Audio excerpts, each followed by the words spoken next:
Let's move on to the Kansas City Chiefs, the one undefeated team here in the NFL. Are they, though, the best team in the league, Brian? No, they are not, but they are the only undefeated team. They are 7-0. They keep winning games. And I've been coming on this show every week and saying the same thing about the Kansas City Chiefs. When the season started and Kelce was a little off, you could be a little concerned. You know, was that Super Bowl hangover? Was this going to be the season where maybe they dealt with, you know, just a little too much and you had the injuries and they were off?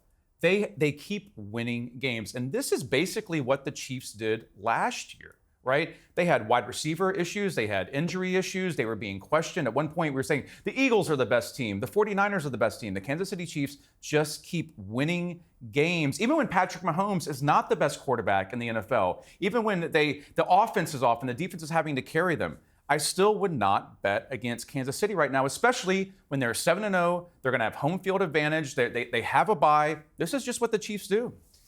I think the Chiefs look right now like last year's Eagles. Remember, the Eagles went 10-1 to start the season. Everyone was talking about them as like a potential Super Bowl contender. But you saw it creep in the last 2 or 3 wins before they lost at home to the 49ers. They beat the Cowboys in that game. They just shouldn't have won. And the Chiefs should have lost this week to the Raiders. I mean, when Patrick Mahomes gets picked off inside the red zone and they end up getting a defensive stop on 4 downs, unbelievable. The defence is fantastic, but the Raiders should go and win that game of football. The 49ers, with all the turnovers they had in that game, if they put together even a mediocre offensive performance, they probably win that game of football. And that's been the same every week for this Chiefs team. Brian is absolutely right.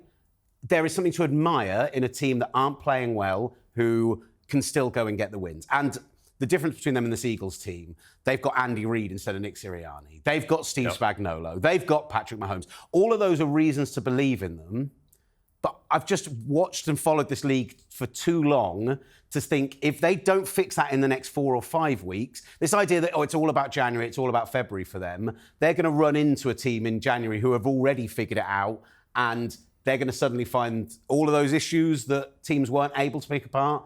A team like the Bills, a team like the Ravens, a team like the Texans are suddenly going to be able to do that.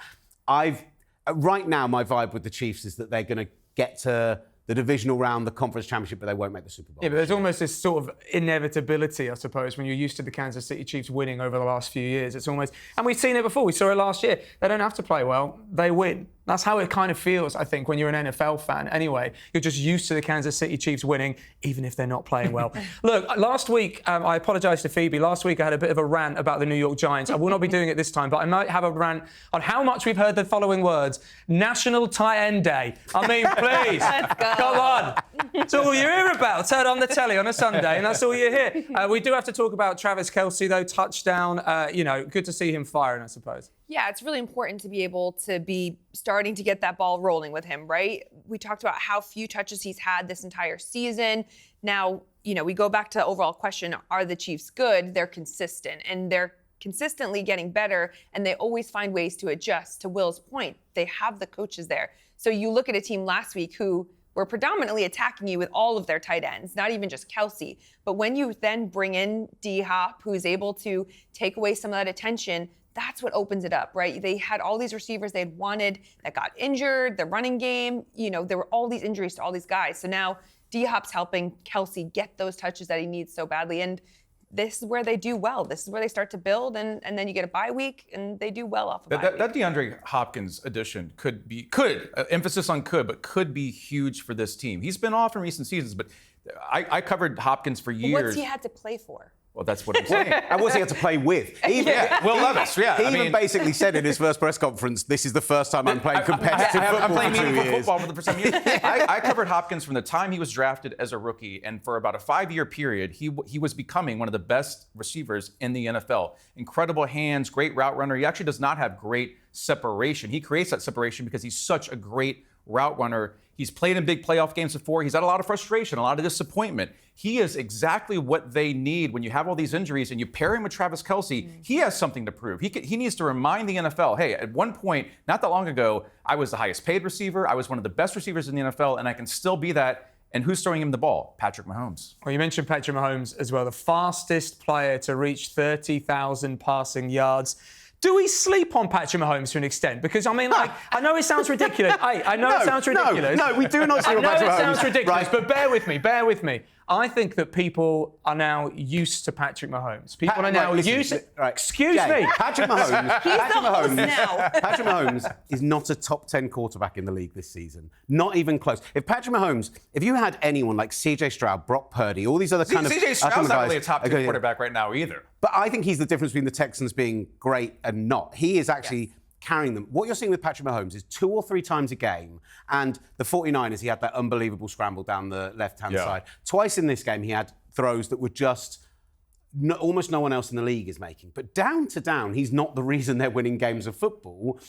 That's also kind of scary because you know that if Patrick Mahomes then does turn it on a little bit later in the season, suddenly we're going to have a juggernaut.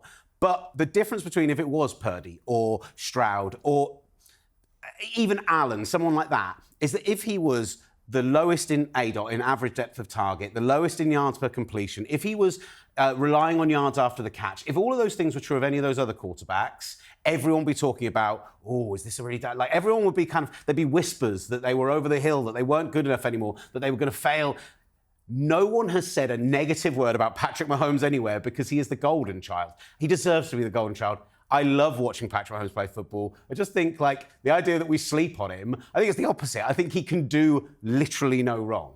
I mean, in the terms of you watch him play, and you look, even if you just look straight up at the stats, you'll recognise this isn't the same Patrick Mahomes that we were used to from a few years ago.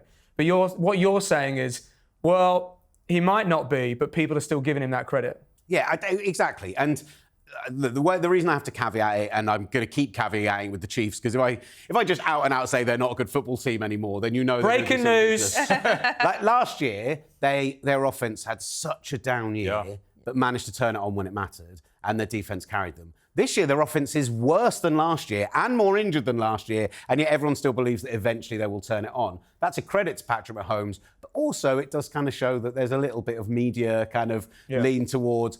Everyone's a bit too scared to say, maybe he's the reason they don't win come January. Maybe he gets into a shootout with one of these quarterbacks who is actually playing at MVP level. If he's had so much change this season, last season. They've lost so many key players. You bring in DeAndre Hopkins, but that's going to take time to build that. Midseason trades rarely work out long term in the NFL and get you that Super Bowl. We've seen some anomalies lately, but a wide receiver pulling a Terrell Owens and carrying you to the Super Bowl, that's hard to have happen. This is what I wonder with Mahomes, though, and I agree with Will about a lot of this. What is off with him? So, I would say chemistry, consistency, you've had injuries, but is something off with him? We've never seen Patrick Mahomes struggle for this long. It's almost been 2 months into the season. They're 7-0. I think that's why we're giving them the pass right now, but something is just off with him. Is it the dad bod?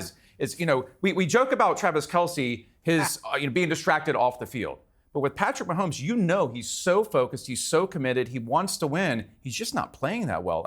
I'm a little concerned about him at this point. Not that he won't find it, but something is holding him back, and no one knows what it is. But do you not think the run game plays a part of that? I mean, you lose Pacheco early on, who is such a vital part of that offense. I mean, you can't do all the things he does. And back to the initial question about his passing yards and what he's been able to achieve.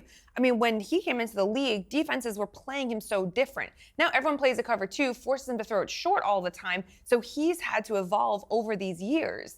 And now ultimately, yes, it's frustrating. You have all these injuries, but that combination of Mahomes and Andy Reid, they're still finding ways to win. And, you look at that game over the weekend, you bring D-Hop in, he is still missing some of those throws, but he's not had a star receiver on that team in how long? I can't think of the last time they had a guy like that. And he has to count on cast-offs, third-tier players, rookies. I totally agree with Phoebe. It's just Patrick Mahomes for me with their true depth chart and a star number 1 wide receiver. I'm not doubting him at all. It just always still seems off for the Chiefs, but they're also 7-0. They're undefeated. They're the only undefeated team in the league. Can I just mention one thing before we move on? Can I defend National Tight Ends Day? You can defend it. Go on. It's the best holiday. Go on. I totally understand that listening to Scott Hansen say it 75,000 times on Red Zone on Sunday was a little bit tiresome. And every time a tight end got a catch, it's just like, oh yeah, we get it. It's National Tight Ends Day.